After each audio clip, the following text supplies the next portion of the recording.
The topics and opinions expressed in the following show are solely those of the hosts and their guests and not those of W4CY Radio, its employees, or affiliates. We make no recommendations or endorsements for radio show programs, services, or products mentioned on air or on our web. No liability, explicit or implied, shall be extended to W4CY Radio or its employees or affiliates. Any questions or comments should be directed to those show hosts. Thank you for choosing W4CY Radio.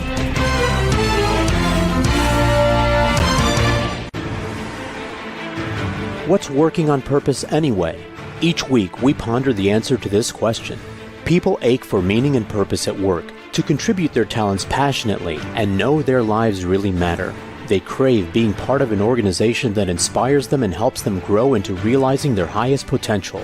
Business can be such a force for good in the world, elevating humanity. In our program, we provide guidance and inspiration to help usher in this world we all want, working on purpose. Now, here's your host, Dr. Elise Cortez.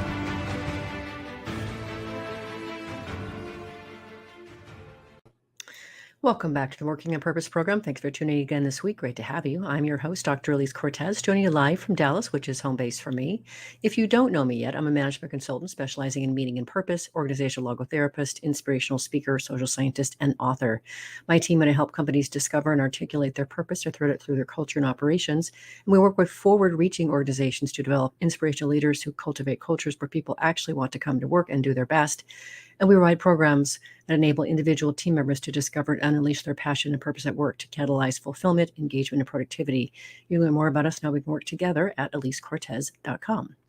With us today is Susan McKenty Brady, the Deloitte Ellen Gabriel Chair for Women in Leadership at Simmons University and the Chief Executive Officer of the Simmons University Institute for Inclusive Leadership.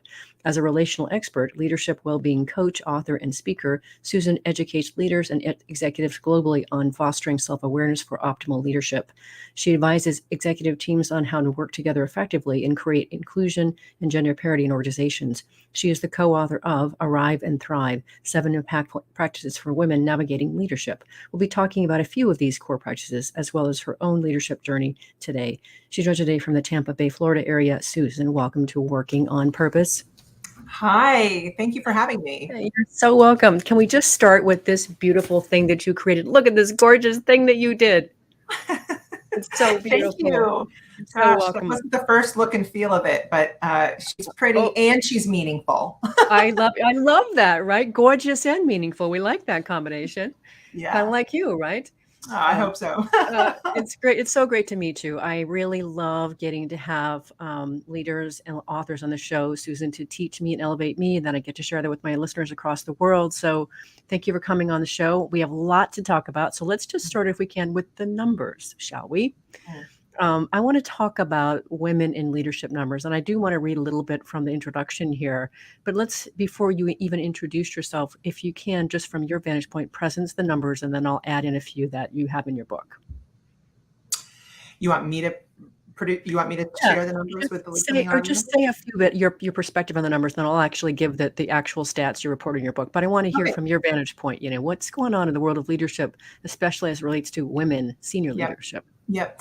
Well, certainly women are not advancing at the rate of men. We've known this for a long time. Now, women are eclipsing men in the numbers of first entry-level jobs, and it's about on par with first-level managers. And then we just see a steep decline, which isn't really explicable by, pipeline issues, right, alone. Right. And then, if you look at the Fortune 500, this, Dr. Cortez, we've got, 8.1% of our current CEO base is female in the United States, 2 of whom are those who identify as women of color or Black women. I have to tell you, our progress, some might say we should celebrate. I think we have a lot of work to do. I do too, which is why we need you. So for listeners and viewers who you haven't had the chance to read the whole book like I have, there is an introduction from Indra Nooyi, and she's the former chairman and CEO of PepsiCo. And she says, let me just give you some of the numbers that she puts in there. It's quite fascinating. She does say that we are making progress as CEOs in the Fortune 500 companies. We have 41 now today, she says. And she says, for the first time, as you said, 2 of them are Black women. She says the numbers are a little bit better for chief information officers. There are 17% of those that are women. But it's a slow rise. And she also says, to your point, that it's 8.1% of women in total for CEO. So there's just lots and lots of work to do there. And of course, from my vantage point, Susan, I'm fascinated with the world of work, and I want it to be more of a place where people actually want to come. And there seems to be something going on here where women either opt out of that process or aren't being able to cycle through and upward as quickly and as vastly as we want them to, which is, of course, a lot of the work that you're doing. Right. So, so important, because we all know that there's a tremendous impact on when women rise as leaders, we get tremendous benefits in organizations. I didn't think to ask you that, but just now off the top of your head, can you share any that you want to say right now? What are the benefits of women leaders? Well, I mean, look, we're half the world's population.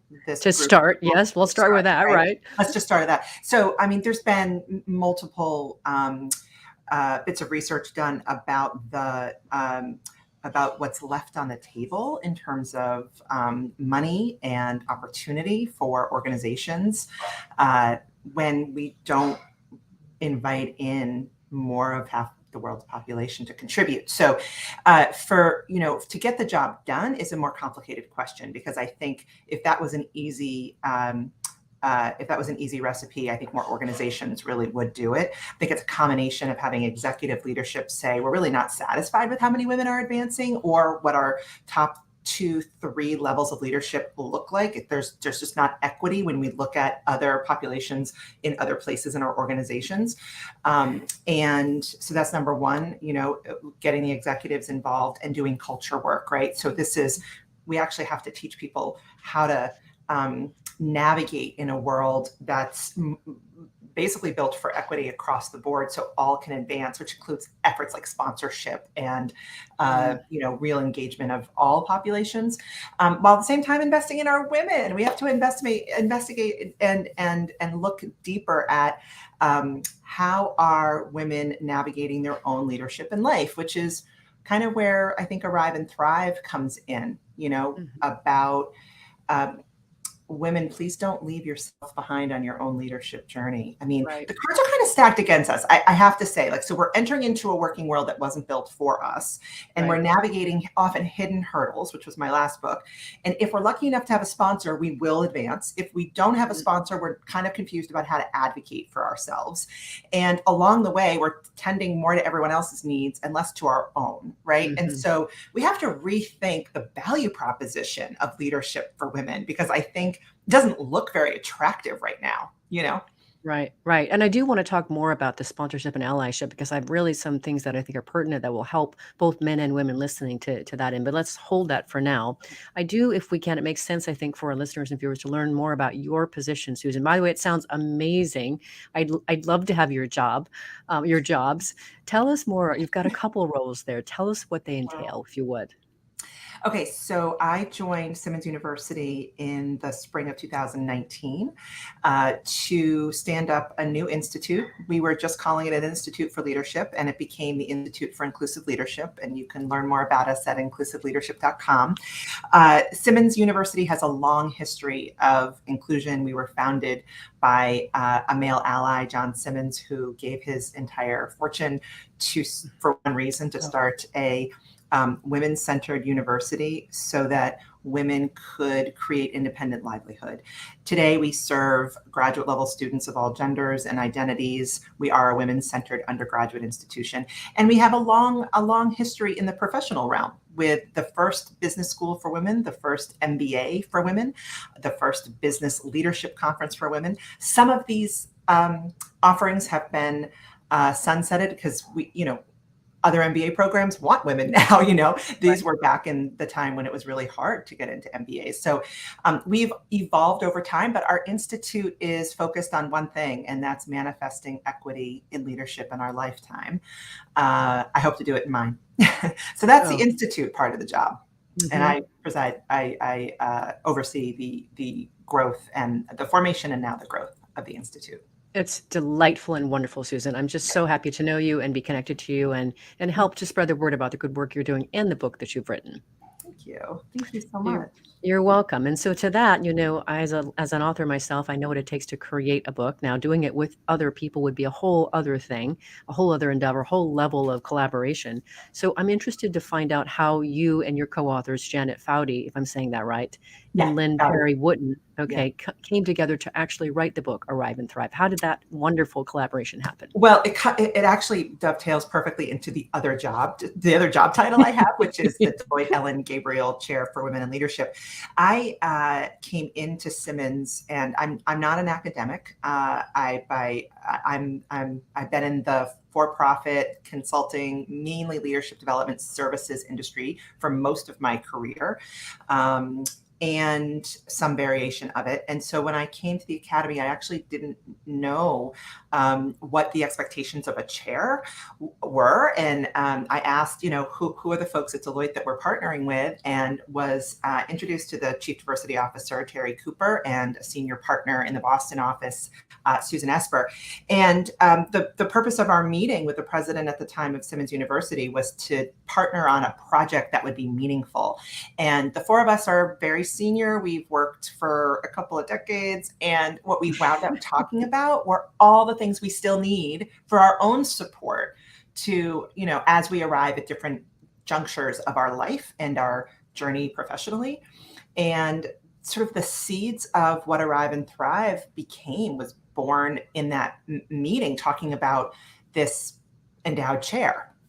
And Deloitte, my Deloitte friend said, you have to meet Janet Foudy. She's the executive chair of Deloitte. And our incoming new president, Lynn Perry Wooten, is a well-known scholar from the University of Michigan who went to Cornell and presided there over their business school, and then came to be the 9th president at Simmons University. So my co-authors are two just incredibly impressive and esteemed people in their own right. And so collaborating with them has been a joy.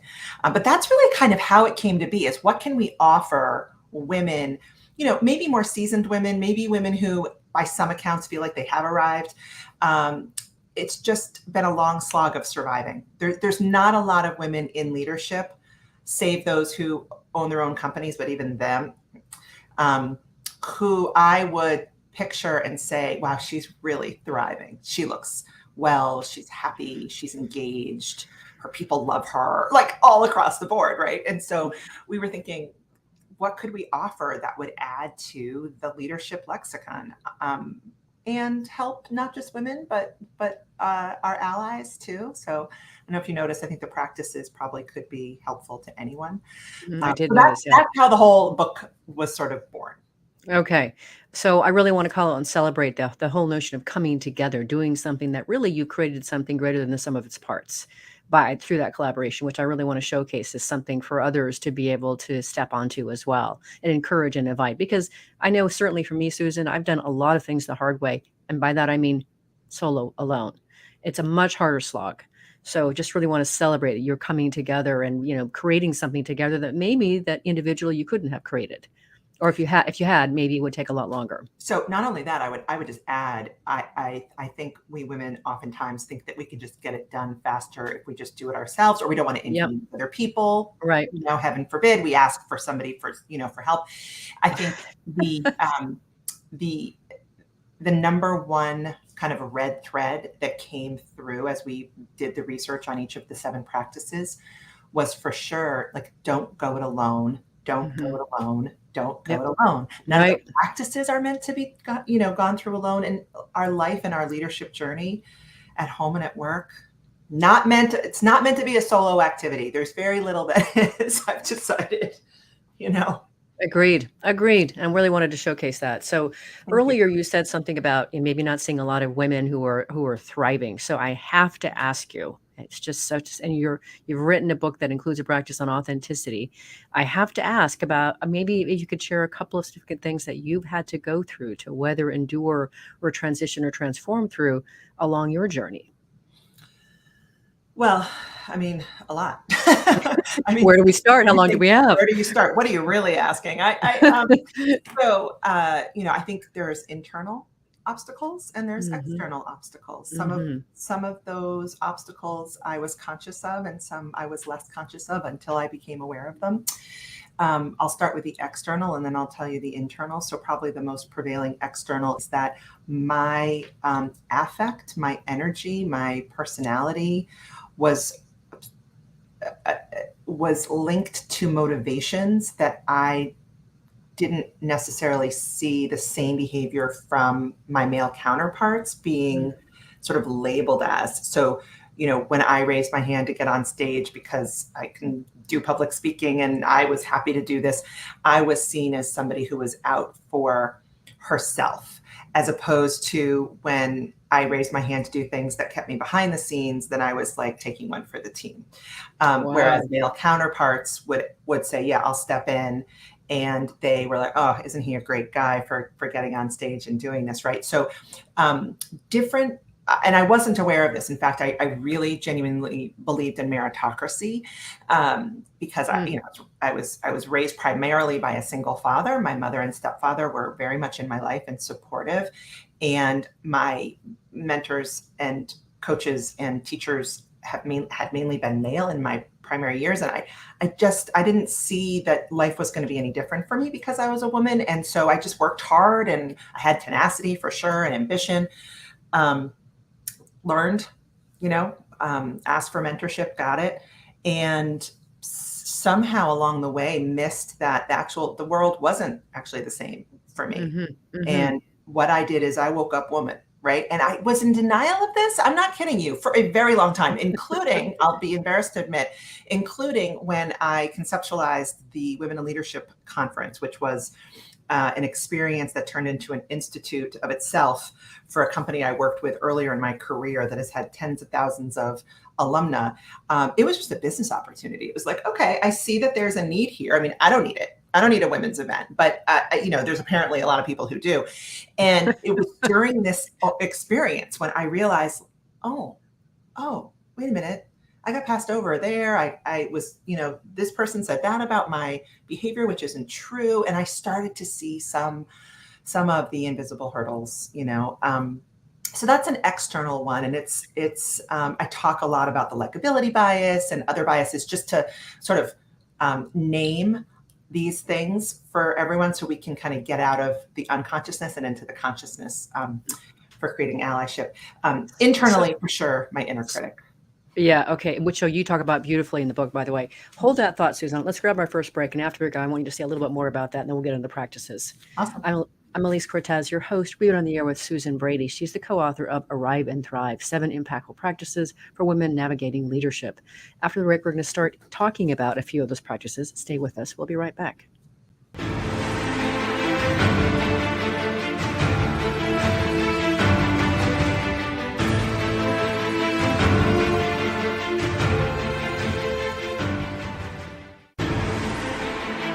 Dr. Elise Cortez is a management consultant specializing in meaning and purpose, an inspirational speaker and author. She helps companies visioneer for greater purpose among stakeholders and develop purpose-inspired leadership and meaning-infused cultures that elevate fulfillment, performance, and commitment within the workforce. To learn more or to invite Elise to speak to your organization, please visit her at elisecortez.com. Let's talk about how to get your employees working on purpose.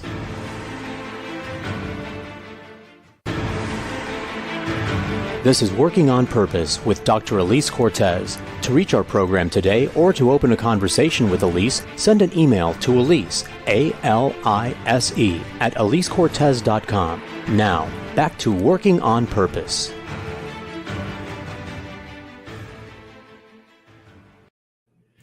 Thanks for staying with us. And before we get back to the program, I'd like to invite you to check out my book, Purpose Ignited. I wrote that book to awaken readers to their passion and their purpose and to turn them into inspirational leaders. So I hope you'll check it out. It's the basis of my leadership program. If you're just joining us today, my guest is Susan Brady. She's the Deloitte Ellen Gabriel Chair for Women in Leadership at Simmons University and the Chief Executive Officer of the Simmons University Institute for Inclusive Leadership. She's also the co-author of Arrive and Thrive, 7 Impactful Practices for Women Navigating Leadership. I'm your host, Dr. Elise Cortez. Just before the break, you were talking about more of the internal stuff that was maybe getting in your way. And you did mention that thing that we all know about, at least we women especially, the internal critic. Say more Mhm. about the internal stuff that was tripping you up, if you would. Well, I mean, if you buy into the adage that what we think and feel drives what we say and do, we probably should be stopping and pausing and checking out our thoughts and feelings a little bit more often. Yep. For for sure, I obviously I didn't coin the phrase the inner critic. If you Google inner critic, you would find over 10,000 results or instances online. Lots of contribution to the field. Mine is coaching your inner critic, mastering your inner critic. This is not just the voice in your head that's harsh about you and what you should have done, shouldn't have done, was supposed to do, which puts you into a feeling of not good enough. It's also the voice inside your head that says, shouldn't they have? Weren't they supposed to? Wasn't he? Shouldn't she? So it's fair game harshness towards yourself or others. It's harshness, right? And it really derails. I think it really derails. It's certainly, mine was probably a little more harsh on myself, but I joke that, as I got more confident over the course of my professional life, I just became more harsh on others. Of course, in my own mind, right? Like, I wouldn't say anything. I would just think, well, I don't think he's really fully comprehending what I'm saying here. So, it's funny how subtle it is. But early in my career, when I started to get interested in finding a path out, it was certainly derailing, because on top of all the things that I didn't understand why people were saying about me because of hurdles that I couldn't control, like the invisible biases, I had my own fair share of not enoughs, and I think it's a way women stay small, stay, away from thinking bigger about their self and their life journey. It's a way to sort of avoid the little knowing voice in our head that wants to be heard, but kind of not, So, it's, I think leadership, mastery in leadership, I've come to really believe is first and foremost a mastery of self and understanding of self, so that we can be as purposeful as possible with others. Yeah. Just one more thing. I joke about that, but it's not a joke. Like, my aim every day is to narrow the gap between my intention and my impact. Now, I am an extrovert, so I think sometimes out loud, which can get me in trouble. Right. So I have to pay attention and then own, like, oh gosh, how did that come across? Because here's what I meant to say, so I check in. So two things, Susan. First, thank you for being real and really sharing, what's really been true for your path. I really appreciate that. And you're walking the talk. Two, I'm writing my next book as well. And part of what I'm talking about is you as a leader can only be as effective as the level of your consciousness and awareness. So to that end, I really want to talk about one of your 7 impactful practices that I really appreciate, and you call it investing in your best self. So I find it fascinating. One, I want you to distinguish what you mean by best self, because you do that beautifully in the book. But I find it fascinating, Susan, that in all the years that I've been doing work inside organizations, I might meet people in their 40s and 50s and 60s, and I might be one of the first times that they're doing some kind of course or session on themselves where they learn something about themselves. I find that amazing. And I'm a Gallup certified strengths coach. I've been doing this stuff for a long time. And I know you mentioned that. I know you like that too. But if you would say a bit more for us, help us understand more about this notion of investing in our best selves. Right. So, look, first of all, I wasn't keen at first on the whole concept of best self as a moniker, because I think holding ourselves to the task of being best at anything every day, all day, is a tall order. However, it turned out it was the right way to define what I'm talking about. And it's when your strengths and your character traits, those you were born with, and also those you've learned along the way, connect with where you're called to add value to others, which then connects with where you experience joy and vitality. And the magic trifecta, when those 3 things come together. So I'm using my strengths in service of others, and it brings me joy.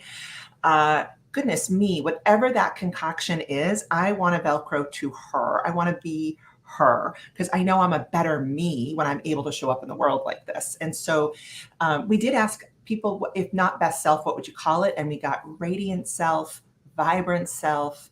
I call it my integrated self, because it's also conscious and purposeful. It's not like I'm, running roughshod over everybody in the name of being my best self at all. It's actually a very centered self. What I also appreciate about what you're saying, Susan, which I really align with, is finding out where to be of service. Where is that service needed, right? Because what I've learned, and I'm sure you have too, is that we can be our best selves, but if we're not playing in the arena where that's seen as good and right and needed, like that's great. We don't need any of that kind of stuff, right? We miss the chance to really contribute and have an impact. So finding where it is that we can be of service is really important. So I love your trifecta approach.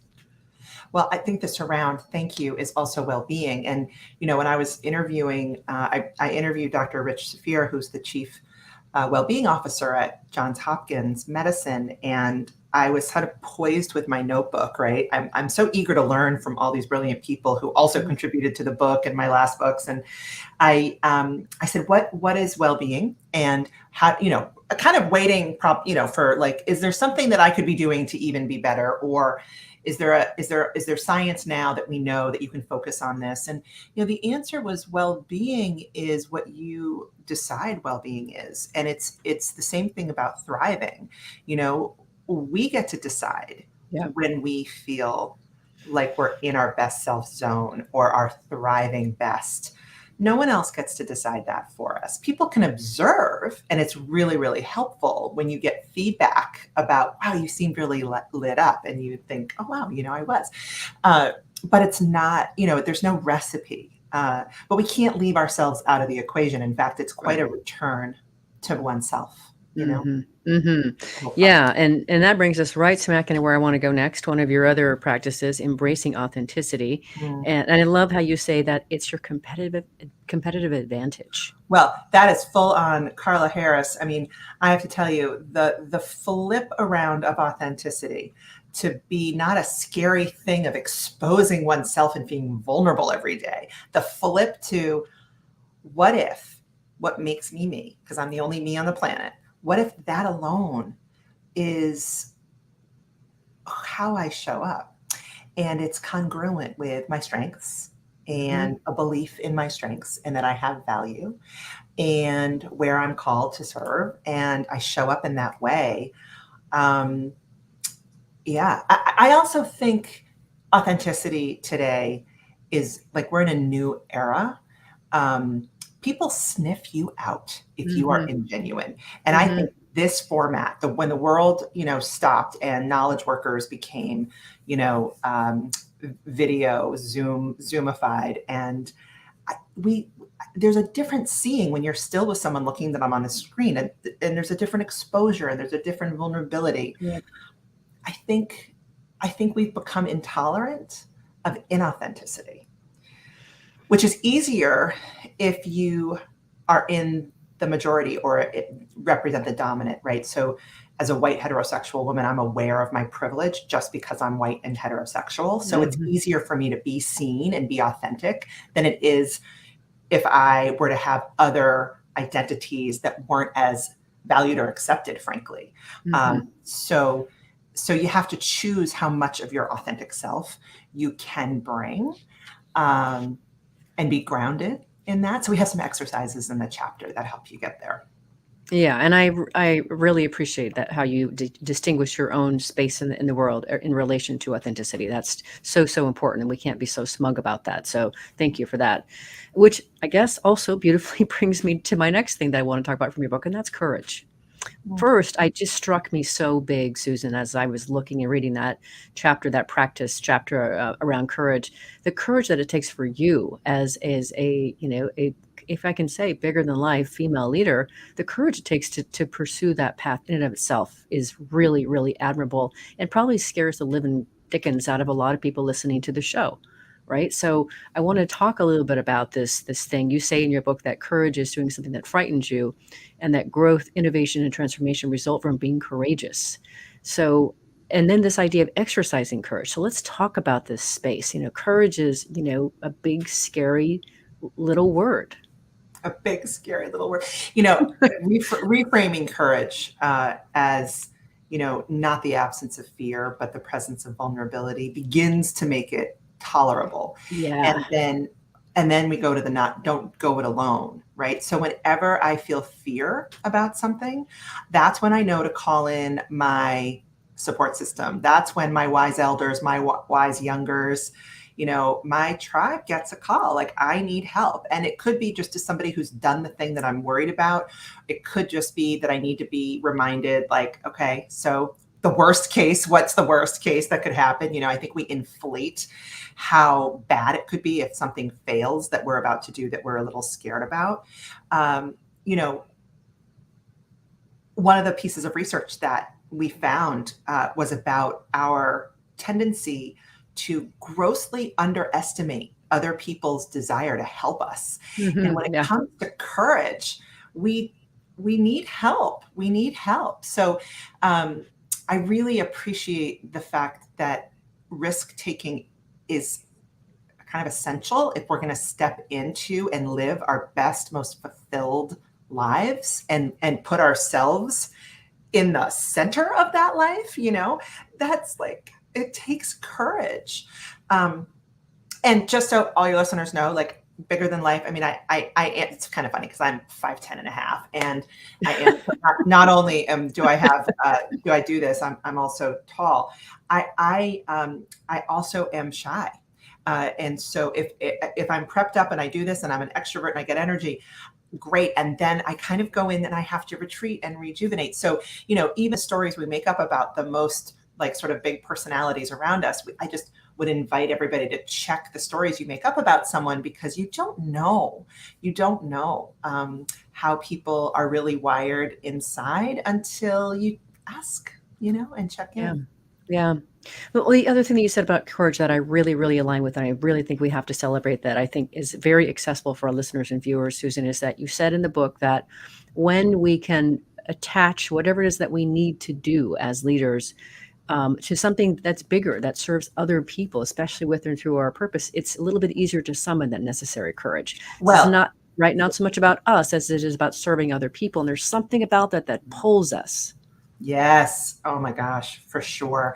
I don't have the need. I didn't have like the, I'll be okay if I write a best-selling book someday thing. Like, I don't have that for a PhD. I don't have now I'm making myself sound not that motivated. I think I'm okay the way I am. I haven't prescribed to something. And so when I am met with something that will take courage to do, at least in the last several years, it has been because I feel called to help other people.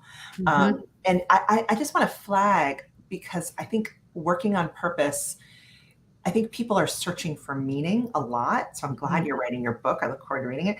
I think humans desire to feel needed and wanted and valued and seen, and to do something of significance, of value. And I think when we turn from I need this for me to what does the world need from me? Yes, agreed. It's kind of the magic thing that the universe will start to conspire to help you bring your strengths to bear. So you are called to give them to others. Yes. Oh, it's so beautiful. That's a great way to send people to our last break here, Susan. Let's grab that now. I'm Dr. Elise Cortez, your host. We're on there with Susan Brady talking about her book, Arrive and Thrive, 7 Impactful Practices for Women Navigating Leadership. We've been talking about a few of the impactful practices. After the break, we're going to talk about inspiring a bold vision as well as leading inclusively. Stay with us. We'll be right back.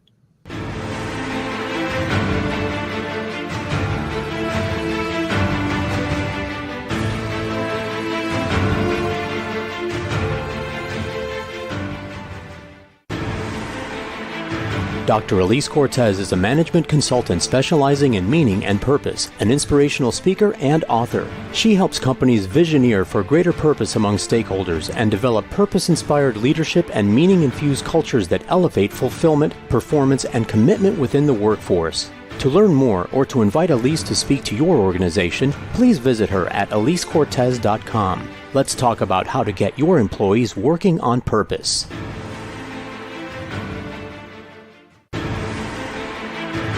This is Working on Purpose with Dr. Elise Cortez. To reach our program today or to open a conversation with Elise, send an email to Elise ALISE at EliseCortez.com. Now, back to Working on Purpose.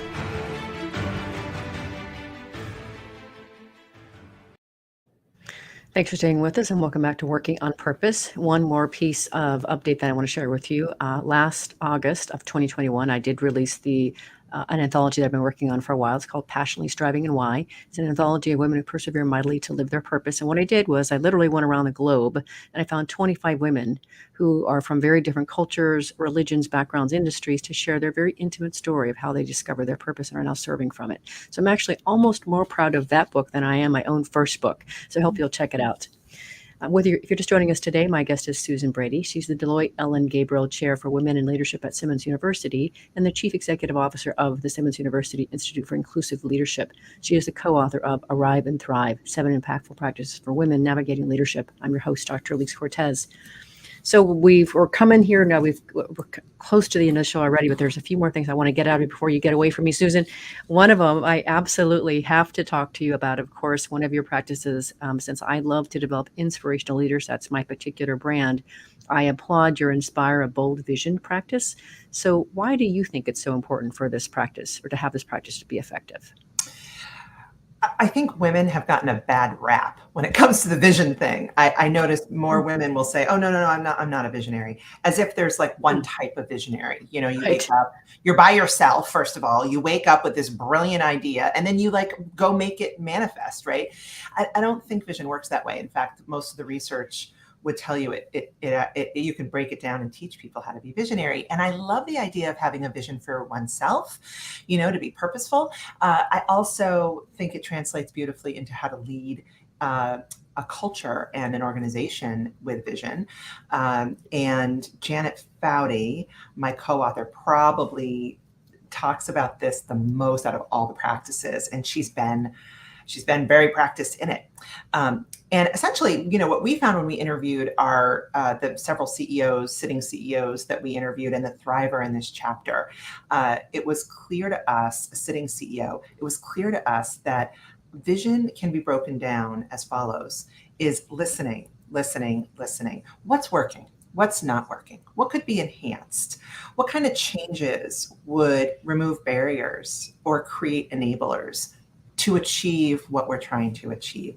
Leaders, if you go on a listening tour of those kinds of questions, even if you don't like the answer, even if you built the thing that is now in the way of your growth, you know, I tell you what, it becomes a community collaborative effort. And, you know, then the next step is, what's the solution? Socialize that. Then the next step is, how do we garner momentum around this? Go back to with them. So there's several steps in the process of visioning that feel accessible. And I was so relieved when I read this, for so many people who just rule out that they'll ever call themselves anyone who could lead an inspired vision, which always made me sad. It turns out you can do it too. I think that was the big aha. What do you see about vision? Well, so, you know, my first book, Purpose Ignited, is very much about creating those inspirational leaders that cast that vision, which is really, it's an articulation of what could be, that's exciting and alluring, that pulls people, right? You know, what do you mean we could have a culture where people actually want to come to work and do their best? What would that look like? Are you kidding? That can't happen, right? So they're the people, when you cast that vision, which doesn't have to even be that grand or bold, but it's an extension of today and a possibility that doesn't yet exist. What I find is that it brings people together and it makes people, again, be pulled toward that vision. That's the best kind of motivation that you can get versus pushed to something. So that's why I was very intrigued when you have a whole chapter and a practice around inspiring a bold vision. What I've learned, Susan, is that, you know, there's so much in the power of communication. You don't have to be a fantastic orator, but to be able to articulate and talk about a vision that people want to live into is the opportunity. Absolutely. It's about it's about lighting up others. Yeah, you know? right. And that's why I call it Purpose Ignited. So Yeah, anyway, I love it. right. I mean, too, I knew we'd have too much good stuff to talk about today on the show. Too many alignments here. Okay, so we have to talk about, especially given your role as the inaugural founding chief executive officer of the Simmons University Institute for Inclusive Leadership, we have to talk about your practice, Lead Inclusively. I want to hear more specifically. I don't know a lot about this importance of becoming an ally and an upstander by partnering with colleagues with underrepresented groups to support their careers. I want to share a story about that after you talk, but I really don't know a lot about that. So if you could talk about this allyship here, that would be great. So I think the lexicon right now about teaching leaders how to, embrace, equality, equity, diversity is to, understand their biases. We start there. And so most leaders today at manager level and above have had some sort of education training, like, the world might not be as you see it because there's your experience only, right? So we're teaching about bias. Then we ask the same well-intended leader to sponsor and or be a change agent to create new systems that enable equity or inclusion, and to eradicate systems that might prevent it. And we skip over a very, very important step for human beings who wake up good. I'm talking about good-natured human beings who want to go to work and do a good job, who want to lead a good team, who want to create psychological safety, who want to get the job done. They're just, and they don't actually take the step from, okay, understand that I might have had a biased thought just now, or that, I caught myself in a stereotype. I'm not gonna, that's second consciousness. But they don't upstand for it. So upstanding would be if somebody talked over you in a room, I may or may not just, kind of gently say, hey, I think Dr. Cortez was trying to make a point. Or after say, I don't know if you know, but, there's a couple times you talked over. That's upstanding. And it certainly doesn't have to be, humiliating to do. Right. It takes courage, though. It's micro moments of courage. And it's very affirming to know, oh my gosh, that was not my imagination, right? So I would say showing up as an ally isn't just going to your next, women's network meeting if you're a guy. It is also paying attention to how, maybe men in line at the cafeteria during lunch or in a Zoom world, the preamble about something either dominate or might make comments that you think might exclude others, and to be able to stand up and say, hey, what do you think, Sally? Or what are your thoughts, Susan? So the day-to-day action of allies and upstanders is taking chances, taking risks to speak up on behalf of others and to ask questions. So to be a learner in the journey and say, what did I miss there? Or so I just witnessed someone else upstand for someone. I didn't even see that was necessary. Was that appropriate? You know what I mean? So it's an active learner interpersonally, as opposed to interpersonally and then going all the way to system. So that feels like the missing piece. My colleague Elisa Van Dam and I wrote about it in a very short playbook because we want everybody to have the tools. It's available on Amazon, called the Work of the Inclusive Leader. It's just a little playbook because I think we've talked a lot about what it means to lead inclusively, but no one can quite put their finger on what to do. And so we wanted to spell it out. Susan, I love that. That's a separate conversation altogether. So really quick, my example that I want to showcase, if this helps our listeners and viewers just kind of catch this a little bit more, is I have a friend who's been on the radio show for, I think, a couple of times now. She's Kim Olson. She's a retired corporal or colonel from the Air Force. She flew airplanes at a time women didn't fly airplanes, and she certainly became a colonel when women just didn't do that.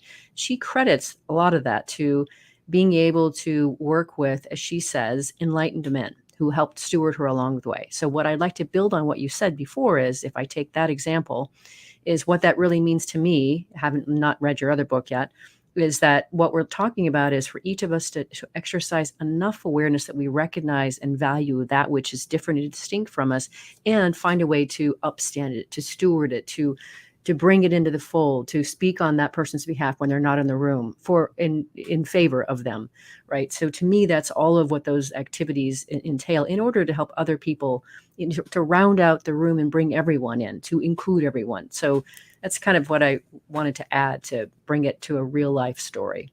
I love it. Yes, Yeah. yes. Right. I thought so. Okay. So then let's take it a little bit further here then. You said a few things already. But if there's something else you want to add, I did have a question that I wanted to ask you: how leaders can foster a culture of belonging and inclusion.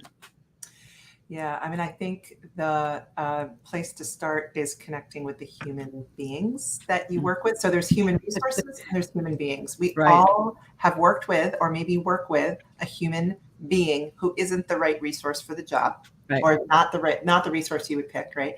And so I think the job to be done right now is first seeing the human being. And you can make changes at the resource level without disparaging or making small another human being, valuing their integrity and respecting their identity and respecting what they do bring. This is where strengths works comes into play. It's when there's a language of strengths, Yes, easier to help people, bring in and include. But I think, look, inclusion really boils down to creating an atmosphere where people can be their authentic self and add value as their unique self, and at the same time feel like they belong. And I think creating that is a journey of, at times, one individual at a time, connecting, understanding, what do you bring? And then coalescing an environment where, frankly, we can have honest conversations about who we are and what lights us up. And we can take risks and not feel like our colleagues will, sabotage, ridicule, insult us either behind our backs or in front of us, right? So that's where psychological safety. I mean, it's sort of. I really love Amy Edmondson's work. So much of the sort of the ticket to creating inclusive environments where everyone feels like they can thrive boils down to psychological safety. Like, is it safe for me to be me? Is it safe to take a risk and feel like somebody's going to have my back? Ideally, my manager. We're not perfect. Humans aren't perfect. We err. So we have to have room to try and make mistakes and then, bounce back. Also helps with resilience. So I would say this whole job of leading inclusively is a moment-to-moment job. And that's where it goes back to best self, because we need to return to the part of us that knows we're no better or less than another human being. And from that place of learning and compassion, we can go back to the hard situation on our team or with our business, or right, as opposed to coming at it full of blame or shame or maybe even harshness towards self, right? So I think that, the underbelly is, I send everybody back. It's the only practice in the book that I do believe, if you don't double down on investing in your best self and learning how to return to your best self, the other 6 practices are really, it's hard to master. I completely agree with that. So just 2 quick more questions here because we're coming to the close here. Work is such a powerful, important part of life. And I see it as a way to be able to help us become the best version of ourselves. That's my view on the world of work.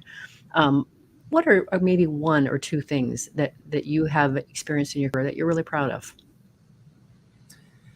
Thank you for the question. It's such a generous question. I would say, I feel pretty proud of this whole Arrive and Thrive movement, of taking this on and working again with my great publisher, Danya Dickerson at McGraw-Hill Professional, and creating this new movement. So that's been kind of neat. I think probably my other accomplishment in my professional life that felt big at the time, and I look back, I think it's pretty big, is the first time I moved from sort of the voice of business leader behind a lectern talking about whatever it is that I needed to message about, to speaking from my own wisdom as a subject matter expert and a keynote speaker. That was a huge leap for me, and one I felt a lot of imposter syndrome about, and then realized, hey, I'm just telling my story of how I returned to my compassion.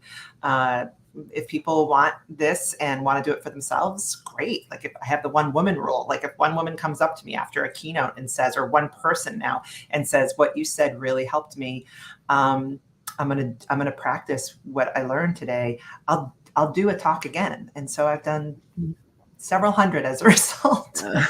Keep going. Susan, what a beautiful soul and heart and mind to come on the show. Thank you so much for coming on, writing the book, sharing it with us today. I really appreciate knowing you and having you on the show. So thanks for being with us. Thank you so much for having me, making it so lovely.